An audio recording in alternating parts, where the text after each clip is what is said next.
Our next guest is an Alberta musician, folk music scholar, and ethnomusicologist.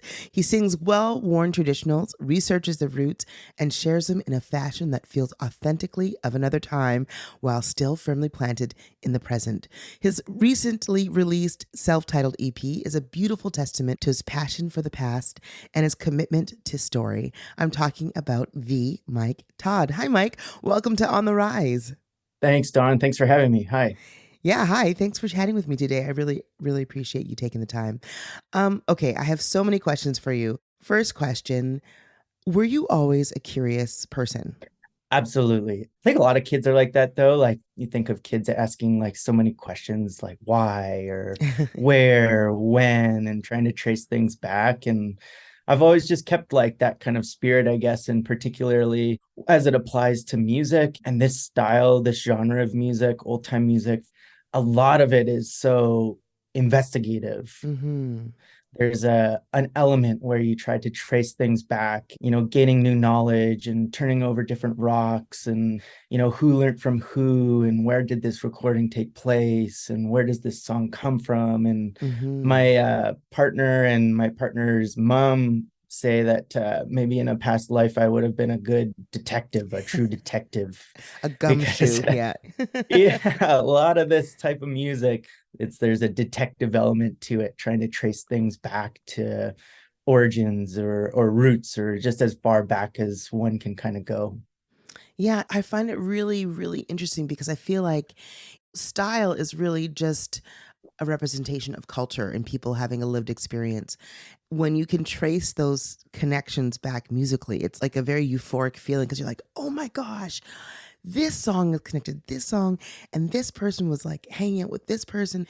It kind of blows your mind. So, what led you to be an ethnomusicologist? And, how has that really sort of helped your music making? Yeah, I mean, I've been playing and studying and researching old time folk music for the better part of a decade, like 10 Mm-hmm. years. And what really got me started was when I was volunteering at a community radio station in Calgary.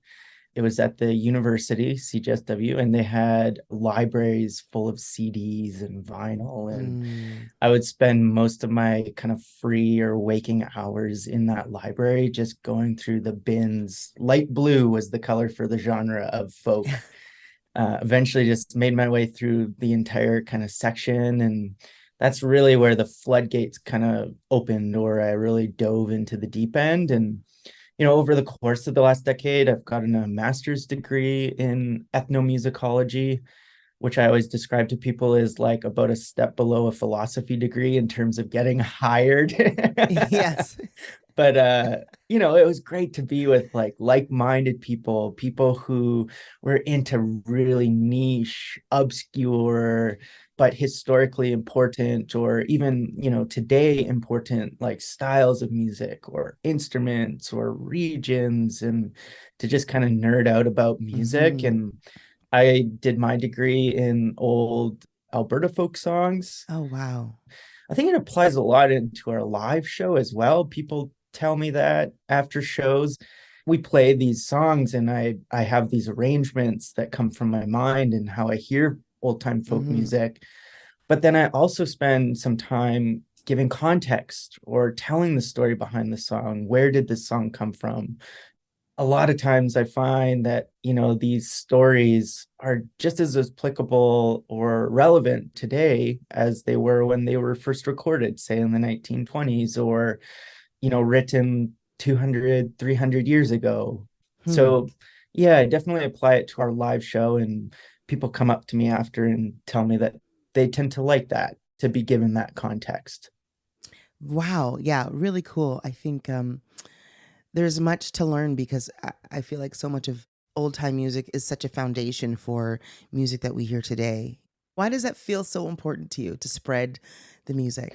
I mean, for me personally, this music, this genre is so rich and has honestly given me so much in my life. Like to me, when I listen to this music, it's like eating a meal of steak and potatoes, It's like it's full, it's rich, it's deep, it's powerful. I just want to share that or spread that give that feeling to other people, because I think that well, it fills me up, and I just, that's my goal or hope, is that it would, help or fill other people up too. Oh, incredible.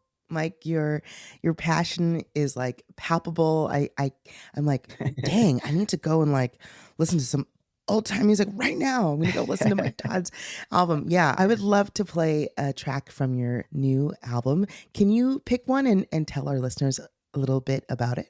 Yeah, sure. I've been going to the song, it's called Undone in Sorrow, and it's written by one of my favorite old time players from the 20th century. Her name was Ola Belle Reed. Oh, cool. She's from Pennsylvania originally, which Pennsylvania has a really strong and deep tradition with bluegrass music. Hmm. And she came from a bluegrass family, and she was a banjo player and wrote a lot of her own songs in sort of an old time style.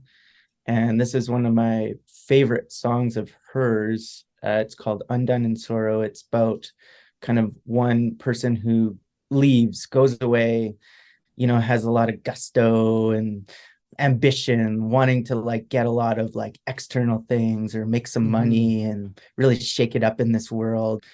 And then they come home to return to their home to find that their loved one has passed on, and Oh. sort of a little bit of a lesson of what's really, really important in life. And we tried to give it a real wide, deep, kind of big, bold soundscape. Mm. So it's originally Ola Belle Reed, but our version, and it's a song called Undone in Sorrow. Incredible. From Mike Todd's newest self titled album, this is Undone in Sorrow.